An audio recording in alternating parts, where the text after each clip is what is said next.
ప్రభునందు ప్రియులైన మీకందరికీ యేసుక్రీస్తు ప్రభువారి నామంలో శుభవందనాలు తెలియజేస్తూ ఉన్నాం. దైవజనులు బ్రదర్ భక్త సింగ్ గారి పరిచర్యలో నుండి అలసిన వాణిని ఊరడించు మాటలు. జూలై 10. నా ఆశ్రయము దేవుని యందే ఉన్నది. కీర్తన గ్రంథం 62వ అధ్యాయం 7వ వచనం. దేవుని వాక్యమునందలి ఆయా కాలములలో ఇవ్వబడిన సూచనలను బట్టి, పలకబడిన ప్రవచనములను బట్టి దేవుని ప్రజలు రాబో పరిస్థితులకు సిద్ధపడి ఉండవలెను. ఎందువలననగా మరి ఎక్కువ శోధనలు, శ్రమలు ఎదుర్కొనవలసి వచ్చును. దేవునికి వందనములు. ప్రభువునందు మనకు బలమైన ఆశ్రయము కలదు. భద్రత కొరకు, రక్షణ కొరకు మనం అచ్చటికి పరిగెత్తవచ్చును. దేవుని వాక్యమునందు ప్రభువైన యేసుక్రీస్తుకు ఇవ్వబడిన అనేక నామములలో ఆశ్రయము ఒకటి. యెహోవా నా శైలము, నా కోట, నన్ను రక్షించువాడు, నా కేడెము, నా రక్షణ శృంగము, నా ఉన్నత దుర్గము, నా దేవుడు, నేను ఆశ్రయించి ఉన్న నా దుర్గము.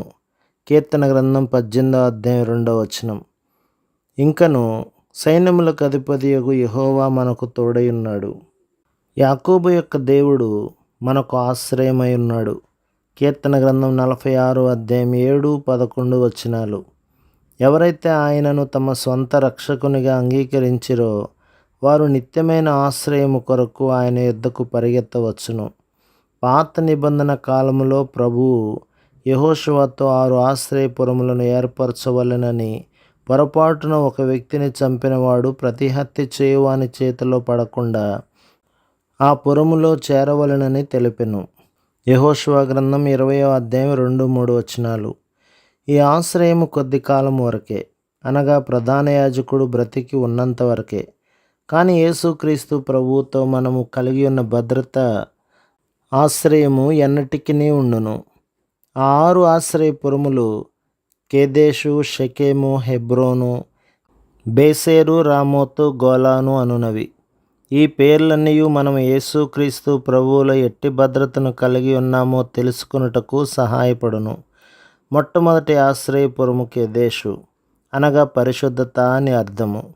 కొందరు దేవుడు కొన్ని పాపములు మాత్రమే క్షమించగలడు కానీ అన్నింటినీ కాదు, ఎందుకనగా అవి చాలా ఎక్కువగా ఉన్నవని తలంచుదురు. దేవుని ముందు నేనే విధముగా పరిశుద్ధముగా నీతియుక్తముగా నుండగలనని కొందరి హృదయములలో ఎడతెగని పోరాటముండును.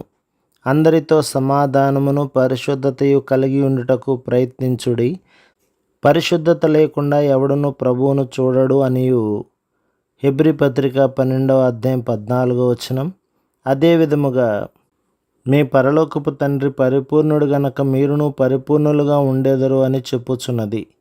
మత్తయి సువార్త 5వ అధ్యాయం 48వ వచనం.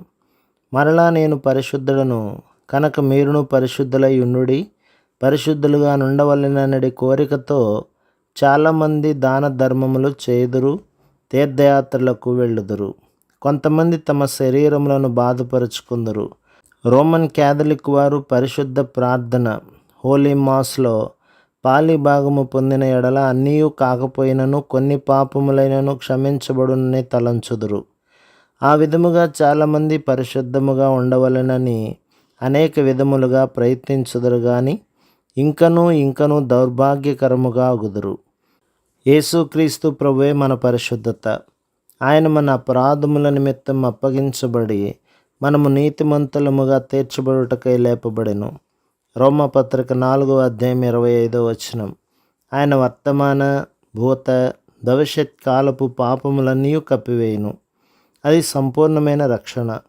ఈ సత్యమును అనేక సంవత్సరముల తర్వాత మనము గ్రహించదుము. దేవుడు దయగలవాడు కాబట్టి కొన్ని పాపములు మాత్రమే క్షమించును. మిగిలిన పాపముల క్షమాపణ కొరకు మనము ఉపవాసముండి ప్రార్థించవలెను, లేక తీర్థయాత్రలకు పోవలెను, లేక దాన ధర్మములు చేయవలెనని సాతాను మన హృదయములో అనుమానము పుట్టించును. ఈ విధముగా వారు మోసగించబడుదురు. కొరింథీయులకు రాసిన మొదటి పత్రిక 1వ అధ్యాయం 30 ప్రకారం ప్రభువైన యేసుక్రీస్తు మన పరిశుద్ధత, నీతి అయి ఉన్నాడు. ఆయన సంపూర్ణమైన రక్షణనిచ్చును. మనలో ఎవరము దానికేదియూ చేర్చరాదు. ఆయన మన నీతి అయినందుకు ఎడతెగక ఆయనకు కృతజ్ఞతలు చెల్లించవలెను. అప్పుడు దేవుని సమాధానం మనలోనికి వచ్చును. మనము పరిశుద్ధులముగా నొగుదుము. ప్రభు మిమ్మును, మీ కుటుంబమును, మీ సంఘమును దీవించి ఆశీర్వదించునుగాక. ఆమేన్.